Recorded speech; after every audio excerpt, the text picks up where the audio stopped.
Salut tout le monde, c'est Aude de Haute Couture et on se retrouve aujourd'hui pour une vidéo information, truc, conseil, jason. Tout simplement un petit vidéo pour vous donner quelques trucs et astuces pour rester productive quand on fait de la couture. Des trucs pour que notre hobby et nos passions restent agréables à faire. Ça va peut-être être des trucs qui pour vous vont vous aider. Il y en a peut-être juste un qui va vous aider. Peut-être que vous allez écouter et faire finalement c'est pas quelque chose qui me rejoint. Ça se peut. Pour moi, c'est des trucs qui m'aident et il y a quelques trucs là-dedans que j'essaye d'appliquer plus souvent et j'ai beaucoup de difficultés à le faire. Fait qu'on va en parler ensemble, ça va peut-être m'aider et peut-être vous aider par la bande. On va pouvoir partir ça maintenant.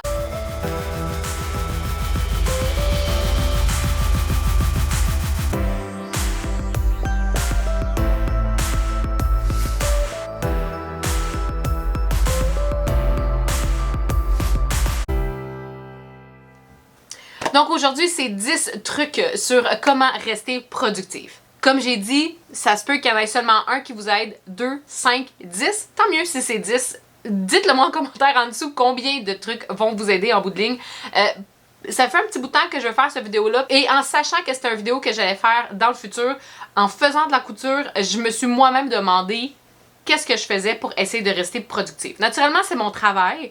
Pas juste la couture. Ceci étant dit, je trouve que je fais pas autant de couture probablement que plusieurs d'entre vous, étant donné qu'il y a aussi beaucoup de travail à l'ordinateur que je dois faire. Ceci étant dit, dans les moments où est-ce que je dois faire de la couture, je me suis surtout demandé comment je fais pour rester productive. Que ce soit pour des projets dans lesquels j'ai des deadlines, par exemple que ce soit des retouches pour les membres de ma famille, ou tout simplement parce que je veux avancer quelque chose, puis des fois c'est le fun d'avoir un résultat final, et pas juste avoir des travails qui sont entamés mais non terminés. C'est le fun d'avoir une fois de temps en temps des petits projets terminés. Et il y a aussi des moments dans l'année où est-ce qu'on va peut-être avoir plus de couture à faire. Je pense à Noël, où est-ce que la plupart du temps on va avoir plus de couture à faire pour la plupart d'entre nous. Pour ma part, l'Halloween aussi en est un mois de l'année, un moment de l'année du moins, où est-ce que j'essaie d'être plus productive parce que c'est toujours des plus gros projets que je fais, étant donné que je fais les costumes d'Halloween de ma fille. Les fins d'année également parce que je fais des cadeaux pour les étudiants. Il y a toujours des moments où est-ce qu'on en a plus et d'autres où est-ce qu'on en a moins. Fait qu'aujourd'hui, je passe avec vous au travers de les 10 trucs que j'ai trouvés pour rester productive et j'espère que ça va en bout de ligne vous aider. Numéro 1, c'est la planification. Je pense honnêtement que ça, il n'y a personne qui va tomber des nues en apprenant que quand on fait de la planification, eh ben, ça va mieux. Mais quand je parle de planification, c'est essayer de planifier le mieux possible les projets qu'on veut faire. On n'est pas obligé non plus de devenir des freaks de la planification et de savoir exactement tout ce qu'on va planifier dans l'année. Je ne suis pas comme ça pour plusieurs raisons. De un, c'est trop. Et je suis un petit peu... je suis borderline paresseuse sur certaines choses. Fait que la planification annuelle, de savoir exactement qu'est-ce que je vais faire, et c'est pour une des raisons que j'ai vraiment de la difficulté à prévoir d'avance. Par exemple, savoir pour Noël, commencer mes cadeaux de Noël au mois d'octobre, beaucoup de difficultés à faire ça. Il y en a même qui commencent avant ça. Moi, pour ma part, qu'est-ce que veut dire planification? C'est de, quand je le sais qu'il y a un projet que je veux faire, soit que je suis due pour des sous-vêtements, je suis due pour une nouvelle paire de pantalons, je veux essayer tel nouveau patron, eh bien c'est plus dans ces moments-là que je vais faire ma planification. Je le sais d'avance que je vais faire quelque chose à l'Halloween, mais je ne vais pas nécessairement faire une planification pour ça. Quand je vais en arriver là, oui, par exemple. Et qu'est-ce que moi je fais pour ma planification? Eh bien, je vais passer au travers des patrons que je vais avoir de besoin, du tissu que je vais avoir de besoin et les étapes, donc estimer le temps que je vais avoir besoin pour faire tout ce projet-là. Quand je dis estimer le temps, vous me voyez probablement tout venir, ça ne sera pas respecté. OK? Un peu comme des projets qu'on commence à faire dans la maison en faisant des rénovations ou bien dans le domaine de la construction, ça ne sera pas fait dans les temps qu'on s'était donné, 99,9% du temps, puis c'est correct parce qu'on ne pourra pas tout planifier et on ne pourra pas surtout tout prévoir. Parce qu'il y a beaucoup d'éléments qui rentrent en ligne de compte, ce qui va faire en sorte qu'un projet va être fait dans les temps ou non. Et des fois, ça va être plus rapide, ça peut arriver, mais l'estimation ne sera peut-être pas non plus pile poil. Quand je dis la planification des patrons, c'est que si on sait qu'on veut faire un projet, c'est sûr que si je dis je veux tester tel patron de joli, ben je sais c'est quoi le patron que je veux faire. Mais par exemple que je m'en lance dans un projet un petit peu plus freestyle, comme un costume d'Halloween, j'aime bien rassembler les patrons que je vais avoir de besoin pour pouvoir le faire. Est-ce que c'est des patrons que je vais acheter? Est-ce que c'est des patrons que je vais faire de toutes pièces? Est-ce que je vais prendre un patron que j'ai à la maison mais le modifier pour me rendre à quelque chose de différent? Tout ça doit être pensé dans ma planification pour m'assurer que de un, j'ai le patron en ma possession et de deux, qu'il a déjà été imprimé. Sinon, ça devra rentrer dans l'estimation de mon temps pour ma planification. Le tissu, eh bien, j'apprends ça à personne. On va avoir besoin de tissu pour faire notre projet et ça doit rentrer dans notre planification parce que si on a le commandé par Internet, eh bien, ça va être plus long. Et si on l'a dans notre inventaire, on essaie de passer au travers de notre inventaire en premier, mais ça ne fonctionne pas toujours. Eh bien, si on l'a dans à la maison, on doit penser à avoir le temps de le décatir parce qu'il n'y a rien de plus frustrant que d'arriver quand on est prêt à faire le projet, à le couper, puis on a oublié de le décatir. Fait que ça rentre dans notre planif. On s'assure que les tissus, on les a en notre possession. Si ce n'est pas le cas, on les magasine pour pouvoir l'acheter naturellement. Et une fois qu'on a le tissu en notre possession, on pense à le décatir avant d'aller s'installer et finalement être fall ball et ne pas avoir de tissu prêt pour faire notre projet et finalement switcher dans un autre projet qui n'avait pas encore été planifié. Deuxième truc, eh bien, c'est de regrouper nos projets pareils ou semblables. Un des deux. Moi, je m'enlignais plus dans ce truc-là pour vous parler des trucs qu'on fait pareil. Par exemple, la semaine passée, je vous ai montré comment faire des sous-verts. Eh bien, si je me dis, je me fais une batch de sous-verts, je veux en faire pour les bonnes Noël, je veux en faire pour les cadeaux d'enseignantes, je veux en faire pour moi. Moi, j'aime beaucoup me faire des sous-verts pour moi. Eh bien, si j'en ai une vingtaine à faire pour le monde qui m'entoure, pour en faire des cadeaux, je vais les faire tout en même temps. Pourquoi? Qui connaît pas la bonne vieille chaîne de travail? On le sait, c'est ce qui nous rend plus rapide, c'est ce qui rend les choses plus efficaces. C'est pas toujours ce qu'il y a de plus agréable. Moi, personnellement, j'aime beaucoup. Puis je pense que j'en ai parlé dans la vidéo. Quand je fais la courte pointe d'Elisabeth, je rentre dans un espèce d'état végétatif. Pas végétatif, méditatif. Je rentre dans un état méditatif où est-ce que je peux comme un peu arrêter de penser à qu'est-ce que je fais. Je fais juste apprécier le moment. Et c'est vraiment important quand on fait de la couture parce qu'on en fait beaucoup. Et des fois, on se perd un peu dans tout le tas, toute l'immensité de projets qu'on peut avoir. Quand on fait des projets comme les sous-verts, les napperons qu'on fait pour les enseignants, quand on rentre dans une production quelconque de cadeaux. Et il y en a des fois quand ils ont des projets avec leur cricotte et décident de faire aussi en cadeau des tasses pour, encore là, des éducatrices. Ou des fois, c'est juste des projets qu'on veut faire pour les enfants, puis on veut faire 5 fois le même pyjama.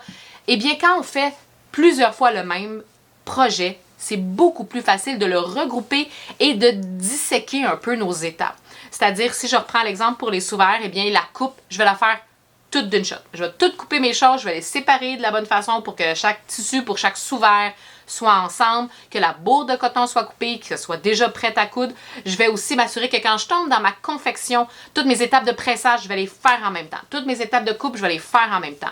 Toutes les étapes de couture, d'assemblage, je vais les faire en même temps. Si vous êtes en train de faire des pyjamas pour les enfants, vous en faites pour toute la famille, pour les cousins, cousines, vous êtes en train de faire 5 pyjamas. On fait toutes les manches en même temps, toutes les bords de pantalon en même temps. Quand on fait les mêmes étapes sur les différents projets en même temps, on sauve un temps considérable.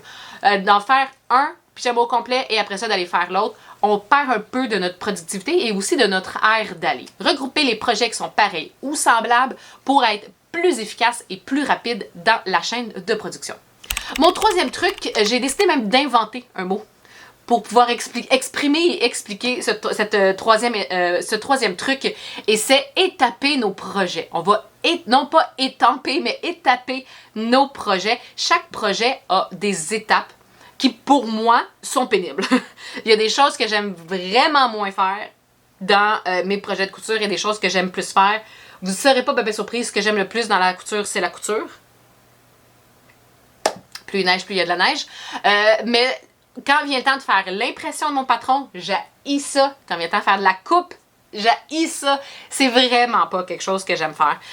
Habituellement, quand c'est le cas, ce que je fais, c'est que je vais étaper mon projet. Quand je sais, surtout que c'est un projet que je peux faire à long terme, que c'est pas quelque chose que je dois faire tout d'un coup, que je dois absolument m'installer, faire un projet pendant 3 heures et faire de A à Z d'un seul coup. Quand c'est quelque chose que je peux me permettre d'étaler, je vais souvent imprimer et assembler mon patron en une séance de couture, épingler et couper mon projet en une autre séance, et après ça, je viens m'installer pour le bonbon, je viens m'installer pour la couture. Sinon, personnellement, j'ai tendance à tourner les coins ronds, à me dépêcher pour assembler mon patron, et surtout à me dépêcher pour couper, puis il n'y a rien de pire que de se dépêcher pour couper parce qu'on fait pas nos crans, on coupe mal, on n'épingle pas, puis on essaie de tourner pour que ce soit rapide parce que je veux vite aller faire ma couture, sachant que ma couture, anyway, elle sera pas faite aujourd'hui. On dirait que ça me calme un peu, puis ça fait en sorte que je m'applique un peu plus, sachant que la prochaine fois que je vais descendre dans mon atelier pour faire mon projet de couture, je vais tout de suite passer à la chose le fun. Quatrième point vient un peu se juxtaposer avec le troisième qui était de étaper mes projets et c'est placer à l'agenda du temps pour soi. Je dis ça parce que moi, inévitablement, je place à l'agenda le travail que je fais à tous les jours. C'est sûr, j'ai pas le choix de travailleur autonome. Il faut que je sois quand même très bien organisée pour être sûr que j'oublie rien et que j'arrive pas de dernière minute pour faire certains projets. Mais dans les projets personnels, les projets pur bonheur que je fais pour moi, pour ma fille, pour ma famille, eh bien, ça va être le soir que je vais faire ça pour la plupart du temps. Et je trouve ça super important, surtout que pour la plupart d'entre vous, la couture est un échappatoire, est une séance de méditation, de temps pour vous. Vous tombez dans votre univers, vous tombez dans votre salle, toute seule dans votre salle de couture pour la plupart, pour les chanceuses qui ont une salle de couture à elles toutes seules. C'est important de planifier le temps pour ça et de le mettre dans notre agenda, qu'il soit physique, électronique, mental, sur le frigidaire de votre maison, peu importe où est votre calendrier, c'est important de venir se l'installer dans notre agenda.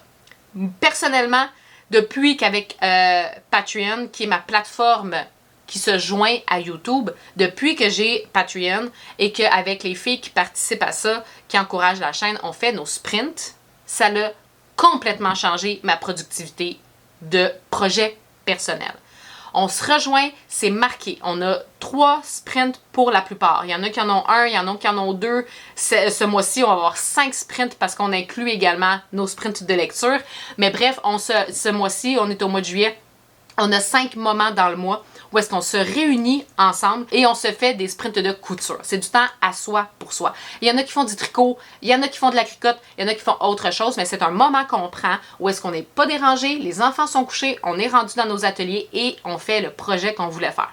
Et en ayant ce temps-là de dans notre agenda, eh bien moi, dans ces moments-là, c'est là que je fais, OK, fait que moi, mon premier sprint qui est au début du mois, comme là, on en a un demain, dans ce sprint-là, je sais que je vais trouver mon patron, l'imprimer, et pendant ce temps-là, je vais décatir mon tissu. Quand je vais arriver à mon prochain sprint, qui est dimanche soir, je sais que quand je vais venir m'installer, je vais pouvoir couper. Et après mon 3e sprint du mois, eh bien là, j'assemble, mon projet va être fait, et en un mois, je vais avoir réalisé mon projet du club de couture, je vais avoir pris le temps pour le faire. Je ne vais pas m'avoir pris 20 heures, là. Je vais avoir eu 3 heures dans mon mois où est-ce que j'ai pris le temps pour pouvoir faire. Je dis 3 heures, c'est aléatoire. Ça va entre 3 et 5 heures quand on fait nos sprints, tout dépendant. Mais bref, tout ça pour dire que c'est important. Puis en plus, avec les sprints, qu'est-ce qui est super le fun? C'est qu'on est une gang à s'encourager. On a hâte de se retrouver, on a hâte de jaser.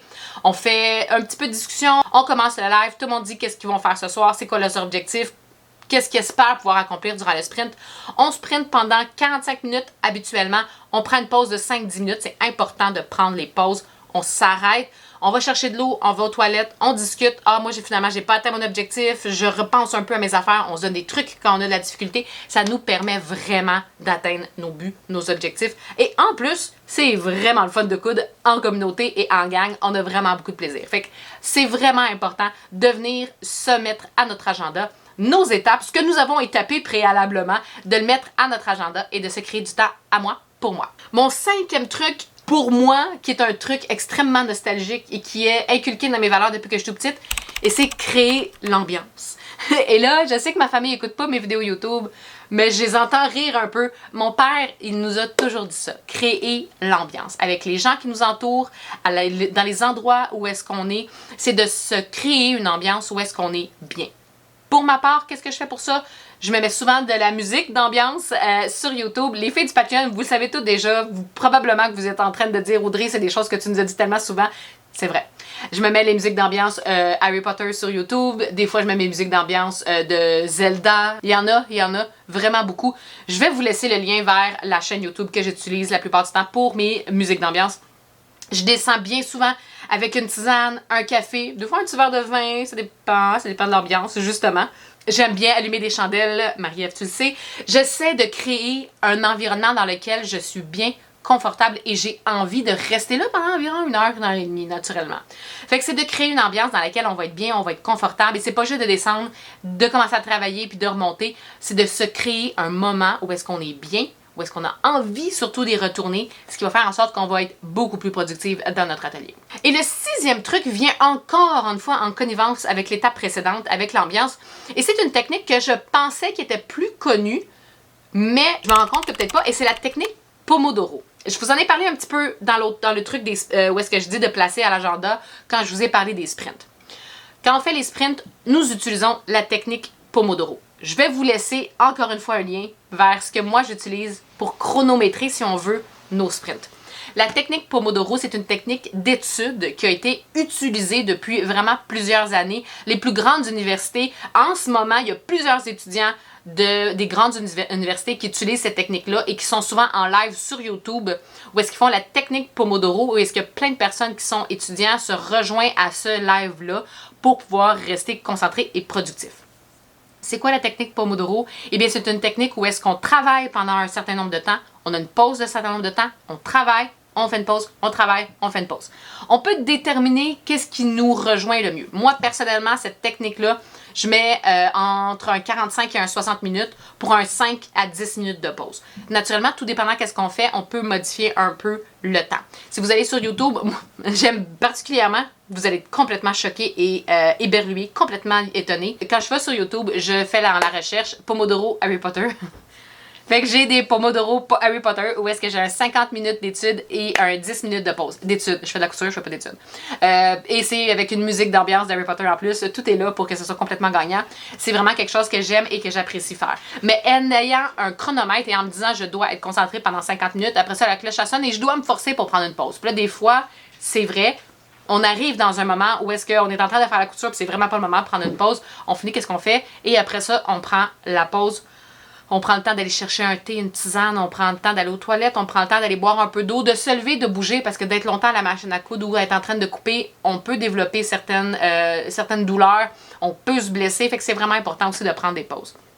Mais personnellement, la technique Pomodoro, pour moi, fonctionne vraiment bien, de travailler pendant un nombre de temps établi, de prendre une pause, de se forcer à la prendre cette pause-là et de continuer à travailler par après. On devient très productif et ça augmente, et c'est prouvé, ça augmente la concentration et on va se dire en couture, la concentration, c'est un petit peu notre meilleur ami. Le 7e vient complètement défaire tout ce que je viens de vous dire. Le 7e, c'est savoir s'arrêter.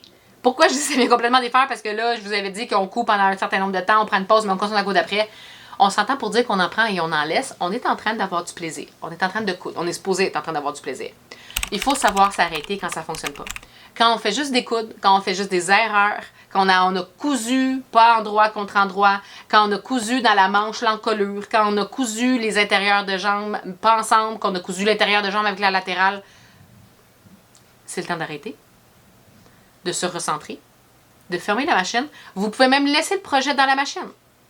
Vous fermez la machine, vous fermez les lumières et on s'en va en haut faire complètement autre chose. Je dis en haut parce que moi, c'est le en haut où est-ce que je peux faire complètement autre chose. Vous sortez de votre atelier. Il n'y a rien de pire que de s'entêter. Et je l'ai fait.